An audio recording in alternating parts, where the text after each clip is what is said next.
AI এর ভবিষ্যৎ কি শুধুমাত্র আমেরিকা ও চীনের হাতেই থাকবে, নাকি ভারতের হাতেও গ্লোবাল কন্ট্রোল আসতে চলেছে? কেন হঠাৎ করে বিশ্বের সমস্ত বড় এআই কোম্পানিগুলির কর্মকর্তারা একসাথে দিল্লিতে জড়ো হয়েছে?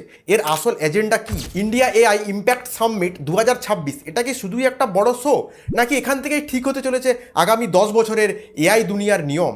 ভারত কি সত্যি এআই সুপার পাওয়ার হতে পারবে, নাকি আমরা সারা জীবন ওই অন্য দেশের এআই প্রযুক্তি ব্যবহার করে যাব? দিল্লিতে ইন্ডিয়া এআই ইম্প্যাক্ট শো চলছে, এখান থেকে ভারতের এআই দুনিয়াতে কি কি পরিবর্তন আসতে চলেছে, এই সমস্তটা কিছু নিয়ে আজকের এই ভিডিওতে আলোচনা করব। তো চলুন শুরু করা যাক। দিল্লিতে চলছে ইন্ডিয়া এআই ইম্প্যাক্ট শো। এই শো শুরু হয়েছে 16 ফেব্রুয়ারি আর শেষ হবে 20 ফেব্রুয়ারি। এই সাবমিট শুধুমাত্র ভারতের জন্যই গুরুত্বপূর্ণ নয়, এটা কিন্তু গোটা বিশ্বের জন্য একটা মাইলস্টোন হতে চলেছে। এই ইভেন্টটা আয়োজন করেছে ভারত সরকারের ministry of electronics and information technology এবং ভারতের ইন্ডিয়া এআই মিশন। এই ইভেন্টটা উদ্বোধন করেছে আমাদের ভারতের প্রধানমন্ত্রী নরেন্দ্র মোদী। নাইস। কিন্তু এখন প্রশ্ন হলো যে এআই এর এত বড় ইভেন্ট হঠাৎ করে কেন হচ্ছে? দেখুন, বর্তমান সময়ের সবথেকে শক্তিশালী প্রযুক্তি কিন্তু এআই। এই এআই কিন্তু আমাদের দৈনন্দিন জীবনযাত্রা, যেমন চিকিৎসা, শিক্ষা, কৃষি, এই সব কিছুই কিন্তু বদলে দিতে পারে। কিন্তু এখন সমস্যা হলো যে এই প্রযুক্তির ব্যবহার এখনো সবাই সেরকম ভাবে রপ্ত করতে পারেন। ভারতে এই ইভেন্টের মূল উদ্দেশ্যই হচ্ছে যে এই এআই কে ডেমোক্রেটাইজ করা, মানে হচ্ছে যে সবার কাছে পৌঁছে দেওয়া। এই ইভেন্ট অর্গানাইজ হচ্ছে তিনটা মূল নীতির উপর ভিত্তি করে। 1 নম্বর নীতি হলো পিপল, মানে মানুষ। এআই কে মানুষের সেবায় নিয়োজিত হতে হবে। সাধারণ মানুষ, যেমন হচ্ছে ধনী গরিব, শিক্ষিত অশিক্ষিত, গ্রাম শহর, সমস্ত জায়গায় এই এআই কে পৌঁছে দিতে হবে। 2 নম্বর নীতি হলো প্ল্যানেট, মানে পৃথিবী। এই এআই এর উন্নয়ন যাতে পরিবেশকে নষ্ট না করে, পরিবেশের কথা ভেবে এবং পরিবেশ রক্ষা করে এই এআই এর ব্যবহার করতে হবে। 3 নম্বর নীতি হলো প্রোগ্রেস, মানে অগ্রগতি। এআই এর এই সুবিধা যেন সবাই সমানভাবে পেতে পারে। শুধুমাত্র কিছু দেশ বা কিছু মানুষই এই প্রযুক্তি জানলো আর বাকিরা জানলো না, এমনটা কিন্তু নয়। সবারই উন্নতির কথা ভাবতে হবে।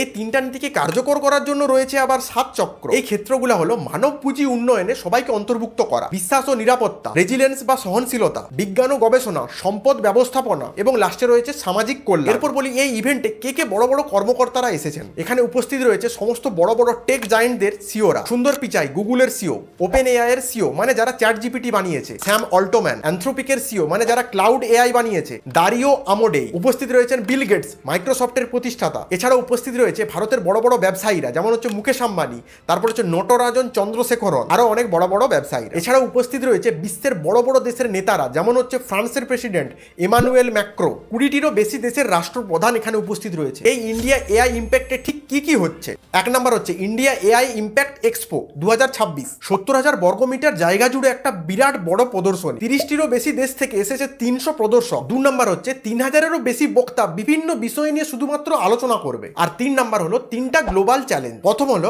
AI for all. এটা হলো এমন একটা প্রতিযোগিতা যেখানে গোটা বিশ্বের মানুষেরা এআই সমাধান জমা দিয়েছে, যেগুলো বড় স্কেলে মানুষের উপকার হবে। দ্বিতীয় হচ্ছে এআই বাই হার। এর উদ্দেশ্য হলো এআই এ জেন্ডারের সমতা আনা এবং মহিলাদেরকেও এগিয়ে আসতে উৎসাহিত করা। আর তৃতীয় হলো ইউভাই। এটা হলো ইয়াং জেনারেশনের জন্য, যেমন হচ্ছে 13 থেকে 21 বছরের ছেলে মেয়েরা যাতে এতে উৎসাহিত হয় এবং এগিয়ে আসে এবং এআই এর মাধ্যমে বিভিন্ন সমাধান খুঁজে। এই চ্যালেঞ্জে 135টা দেশ থেকে প্রায় 15,000-এরও বেশি রেজিস্ট্রেশন জমা পড়েছে। এরপর আলোচনা করব ভারত এআইতে কি কি পরিবর্তন করছে। 2024 সাল থেকে ভারতে ইন্ডিয়া এআই মিশন শুরু হয়েছে। 10,372 কোটি টাকার বাজেট নিয়ে 38,000 প্লাস হাই এন্ড জিপিইউ যোগ করা হয়েছে, যার ভাড়া ঘন্টায় মাত্র 65 টাকা। 1050 টিপিইউ উপলব্ধ করা হয়েছে। তারপর এআই কোর্স বানানো হয়েছে। এখানে সরকারি বা বেসরকারি সূত্র থেকে বিভিন্ন সেক্টরের ডাটা এবং মডেল জমা করা হচ্ছে। তারপর 2026-27 বাজেট অনুযায়ী প্রায় 1000 কোটি টাকা দেওয়া হয়েছে গবেষণা এবং প্রশিক্ষণ কেন্দ্র উন্নয়ন করার জন্য। তারপর ইতিমধ্যে ভারত নিজস্ব 12টা এআই মডেল তৈরি করেছে। ভারত সরকার কিন্তু ভারতে এআই প্রযুক্তি বৃদ্ধির জন্য নানা রকম হেল্প করে চলেছে। এরপর আসি ভারত কেন এত এআই এর জন্য গুরুত্বপূর্ণ। ভারতের প্রায় 10 কোটি মানুষ কিন্তু সপ্তাহে চ্যাট জিপিটি ব্যবহার করে। বর্তমান সময়ে দাঁড়িয়ে ভারতে প্রায় 60 লক্ষেরও বেশি মানুষ কিন্তু এই এআই টেকনোলজিতে কাজ করছে। প্রতি বছর প্রায় ভারতের প্রতিটি কলেজ থেকে লক্ষ লক্ষ ইঞ্জিনিয়ার বের হচ্ছে। তারপর ভারতের স্টার্টআপ ইকোসিস্টেমে কিন্তু বিরাট বড় ভূমিকা পালন করছে।